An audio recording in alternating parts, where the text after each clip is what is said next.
Uh, Aaron Adam, the Joker would be so proud of you right now.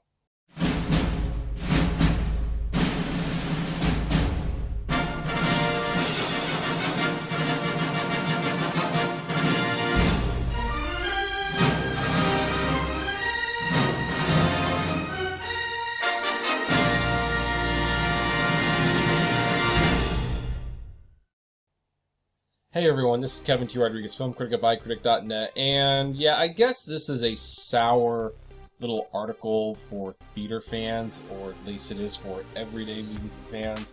As an AMC investor, I am really not sure what I think about this. I'm leaning towards that this is not a good idea, but I also understand the logic behind it. And this is something that theaters have been wanting to do for a long time, and AMC strangely feels like they are in a position where they can do this. However, before we discuss this, if you have not subscribed yet, please consider subscribing, liking this video, and commenting below. I would appreciate that very, very much. So, yeah, fun thing about this story, it's so breaking that I actually put off another video to talk about this one. But anyway, AMC is going to be charging you more for the Batman. They are experimenting with variable pricing and quote-unquote transformational M&A. This is basically surge pricing for movie theaters. And to be perfectly fair, theaters have been contemplating doing this for a while. You know how we have event films and then you have smaller movies. And there's always been this idea that, well, if it's an event film, maybe we should charge more for those movies because people will be willing to pay more for Spider-Man No Way Home than they will Belfast. Now, of course, the fallacy of that is like some people think like, oh, well, that means that, yeah, maybe, what else is out there? Like The Power of the Dog. I know it's a Netflix film, but like if you see The Power of the Dog in theaters, well, hey, that's on streaming, so maybe that will cost less than an event film. And, you know, it will, but what people don't realize is you're not going to start seeing movies like Dog cost less money, like less than $10 a ticket. You're just going to see event films go up. And, you know, that creates a couple problems. I mean, one of the things is that it actually it strengthens the event film more than the non-event film because people are now paying more to see the event film, so they're really not going to pay to see the talkie film. Like, that's really going to go. So I don't know if AMC is thinking this out very clearly. At the same time, the CEO has made some very interesting points.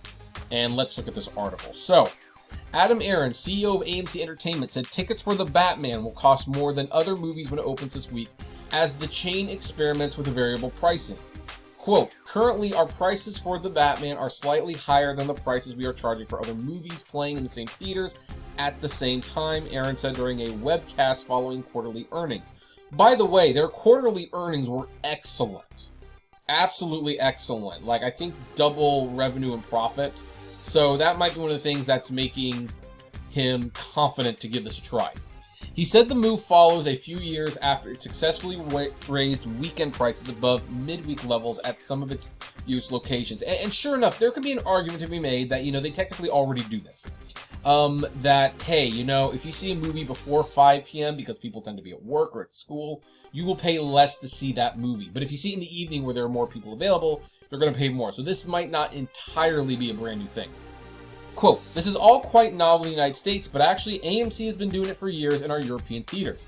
Indeed, in Europe we charge a premium for the best seats in the house, as do just about all sellers of tickets in other industries. Take sport events, concerts, and live theater, for example.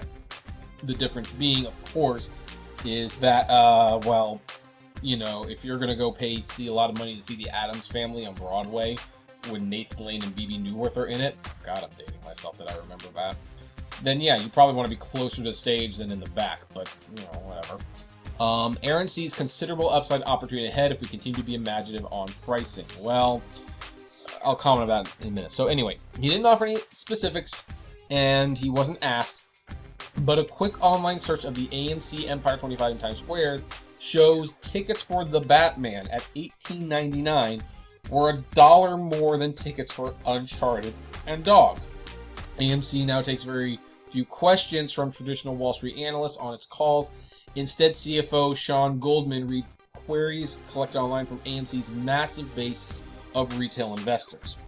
In response to one of the company's expansion plans, Aaron said that the chain will continue to grow its circuit by searching out good movie theaters in strong markets that are available and cheap.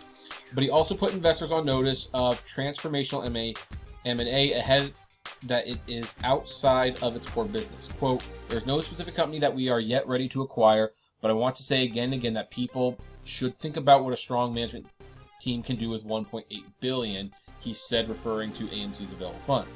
Quote, "We're going to look at candidates to diversify our risks away from pure movie theaters to capitalize on our knowledge of food and beverage, of entertainment, of selling tickets to things, of running buildings that are far apart from each other, dealing with landlords with hundreds and hundreds of leases.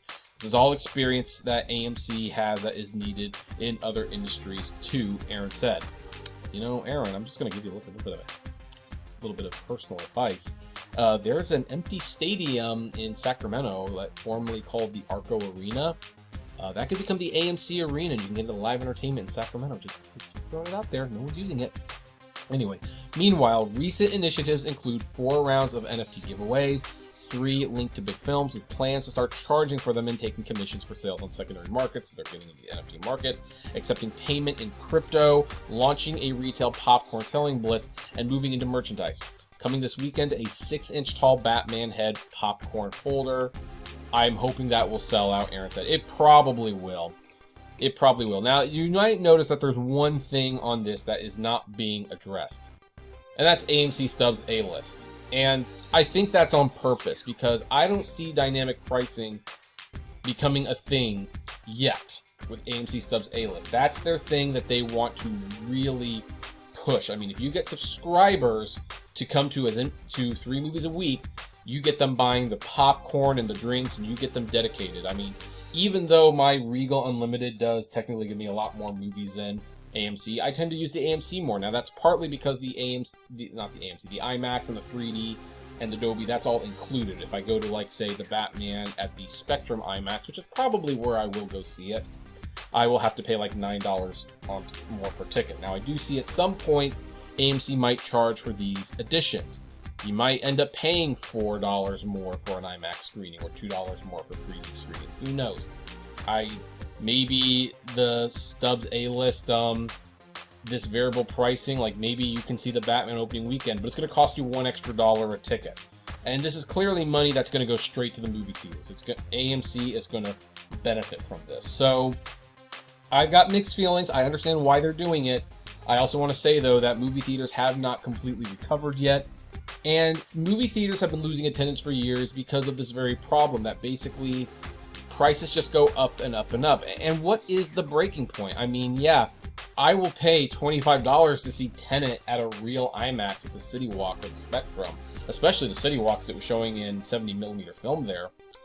But is the average person going to pay $25 to see a movie? I mean, I know Netflix is going up in price, but if you're paying $19 to see the Batman and HBO Max costs $16, and you know the Batman's going to be there in 45 days, I mean, look, they're still facing off the streaming competition. I mean, I think movies need to get cheaper, not more expensive, if they're going to survive. And this doesn't sound like the greatest idea in the world. Again, I get it. And I'm sure a part of this also is being played out because, you know, Spider-Man No Way Home probably did do some damage to the movie theaters. I mean, I know that technically it saved the theaters, but it also did some damage because, yeah, Spider-Man made $1.5 billion, but it swallowed up the competition. No one saw anything else, and so there was prime real estate not being viewed. And so I bet you for the next Spider-Man movie, AMC would like to maybe deter that a little bit. Like, hey, on opening weekend, this movie's going to cost more money, but you can see one of these movies for a few dollars less. And who knows, maybe that will even leg out the movie more. Maybe some people will say, well, I want to see the Batman on opening weekend, but it's going to cost more money. So you know what? I'll wait 2 weeks and then it will be cheaper and I'll see it then. I mean, it's not entirely a bad thing. And I wouldn't even be terribly surprised if one of the limitations for the Stubs A-list is like they now create like a second tier. Like, okay, for this tier, you can see movies 2 weeks after release, but for $35 a month, you can see them right away if you want. And you know I'm going to pay the extra $10. You know I am, because I love my Stubs A-list, and I want to be able to see all the movies that I can under subscription, because I just see way too many of them. But either way, this is going to be a very, very interesting experiment to see play out, and I'm just not sure if it's a good idea or how it's going to work. But I would like to ask you what you think. Do you think it's a good idea? Do you think it's going to work out? I would love to know your thoughts. Comment below, like, favorite, share, subscribe, and as always, flame responsibly. Have a good one.